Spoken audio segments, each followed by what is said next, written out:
Hola, somos un grupo de tercero de secundaria donde explicaremos las reformas protestantes. Los integrantes del grupo: Carolina González, Luciana Oblea, Dayamira Raime y Diego Jiménez. A principios del siglo XVI se inició en el Sacro Imperio Romano Germánico un movimiento religioso dentro del cristianismo iniciado por Martín Lutero, llamado Reforma Protestante, movimiento que se expandió por toda Europa Occidental, lo que dio origen a numerosas iglesias que llamamos protestantismo, y cambió la historia del cristianismo al provocar un cisma de la Iglesia Católica. Después de la Edad Media, la Iglesia Católica había caído en un relajamiento moral y corrupción. Abusaba del poder que portaban. Este relajamiento moral recae principalmente en lo siguiente. Primero, se tiñe a las ventas de indulgencias, es decir, ventas del perdón de Dios a cambio de una cantidad de dinero o sacrificios. En todo caso, la Iglesia acreditaba una reducción de años en el purgatorio. Segundo, el nepotismo. Se trata de darles cargos a familiares sin servicio real cristiano. Tercero, el nicolaísmo. Habla del mantenimiento de relaciones sexuales por parte de los clérigos. Y cuarto, la simonía. Es la venta-compra de cargos eclesiásticos. Como los representantes encontramos a Martín Lutero, Ulrico Zwinglio, Tomás Müntzer, Enrique VIII, Juan Calvino, entre otros. El luteranismo es una corriente religiosa que deriva del catolicismo, fundada por el monje y teólogo alemán Martín Lutero a inicios del siglo XVI. Es una de las ramas de la Reforma Protestante, igual que el calvinismo, el anglicanismo y el anabaptismo y el presbiterismo. Se basa en las 95 tesis que Lutero clavó en la puerta de la iglesia de Wittenberg en 1517. En la actualidad existen más de 70 millones de luteranos en el mundo, lo que la convierte en una de las vertientes más importantes del cristianismo. Características: la Biblia como única fuente de conocimiento espiritual. Dios no justifica al ser humano por sus obras de caridad, sino solo por su fe. Rechaza la autoridad del Papa sobre todos los cristianos. No acepta la veneración de las imágenes de los santos. Acepta los sacramentos del bautismo y la Eucaristía. Y practica la confirmación, la unción de los enfermos y el matrimonio, pero no los considera como sacramentos instituidos por Jesucristo. Cree en la Trinidad, pero Dios Padre y Dios Hijo son dos entidades diferentes. Rechaza la creencia en la Inmaculada Concepción y su asunción en cuerpo y alma. Considera a los sacerdotes como administradores de la palabra y de los sacramentos, no como mediadores. Los ministros o pastores pueden contraer matrimonio, tener familia y ejercer actividades con fines de lucro. Causas: la venta de indulgencias para financiar la construcción de la Basílica de San Pedro, el rechazo de lo que consideraba prácticas corruptas de la jerarquía eclesiástica católica. Critica las excesivas riquezas de los representantes de la jerarquía eclesiástica. El deseo del papado de tener autoridad sobre las cuestiones espirituales y terrenales. Consecuencias: la división de la cristianidad occidental en dos grandes ramas. La católica apostólica romana, que luego del Concilio de Trento aceptó la autoridad del Papa. Varias iglesias protestantes como el luteranismo, el calvinismo, etc., que rechazaron la autoridad del Papa. El enfrentamiento entre el emperador católico Carlos V y los principios alemanes luteranos. El lanzamiento de la Contrarreforma por parte del papado. Representantes: Martín Lutero, de 1483 a 1546, teólogo y monje alemán, impulsor de la Reforma Protestante. Johann Gerhard, de 1582 a 1637, teólogo alemán. Junius Nicolaus, de 1585 a 1643, teólogo luterano alemán.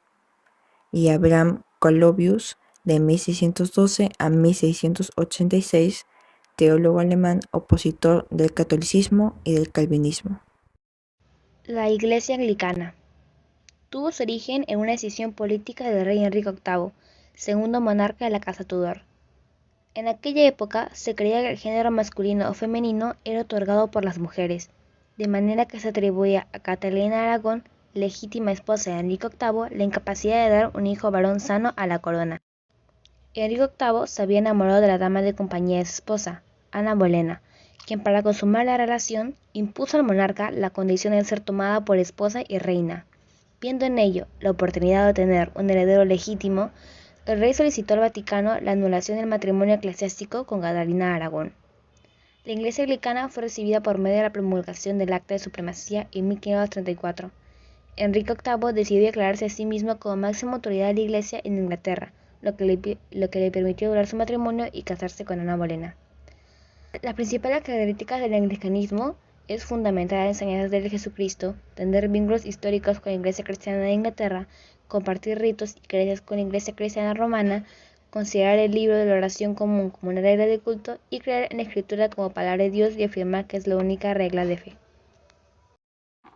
El calvinismo. Este fue un sistema doctrinal que fue basado en las enseñanzas de Juan Calvino, nacido en 1509 y murió en 1564.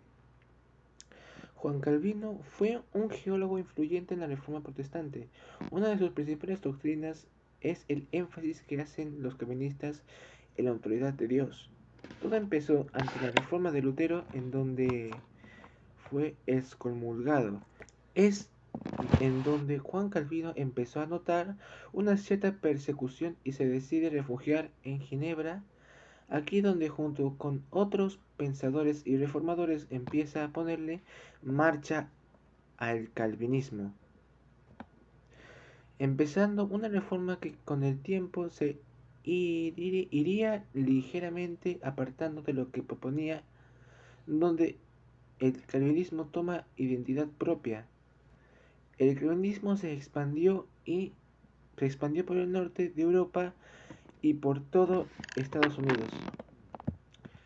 Características principales. El calvinismo basa sus creencias en Cristo y cree que todo gira alrededor de Dios. Los calvinistas no conciben con el sacerdocio como un sacramento, o sea, no creen que la figura del sacerdote sea necesaria, pues creen que las propias creencias deberían estar dentro de cada uno. Las creencias absolutas creen en Dios y su soberanía, y sea la figura central de todo es Dios. Por lo tanto, el hombre depende de Dios y su salvación no está sujeta no a las buenas ni malas obras que haga cada uno, sino en su fe. Las creencias calvinistas se basan en 5 puntos del calvinismo. Depravación total. Dice que los humanos son seres depravados y que éste se ha apropiado del hombre. O sea, no es que el hombre peque, sino que el pecado se ha adueñado del hombre. Elección incondicional. Viene a decir que Dios escogió ya antes de la creación del mundo, escogió a aquellos los que atraería a su conocimiento, por lo tanto eligió a los que se salvarían y a los que no serían condenados ya antes de la creación del mundo. Expiación limitada. Quiere decir que la muerte de Jesús como obra expiatoria estuvo dirigida a los elegidos y no y no que lo hicieran por la humanidad en general, sino a los que ya tenían conocimiento de Dios. Gracia irresistible. Quiere decir que la llamada del Espíritu Santo en voz de un predicador hará que los pecadores acudan a la llamada de Dios. Dice que cuando un pecador oiga la voz de un predicador, sentirá una necesidad de escuchar y conocer a Dios. Perseverancia de los actos. Quiere decir que los santos estarán en las manos de Dios antes de que estos sean glorificados y sean llevados al cielo. Y para terminar, dije que el sacerdocio no lo consideran un sacramento, o sea, que ellos solo conciben 2 sacramentos. El primero, el bautismo, mediante el cual los humanos son lavados de todos sus pecados. Y en segundo, la cena mediante eso alguien puede alcanzar la redención.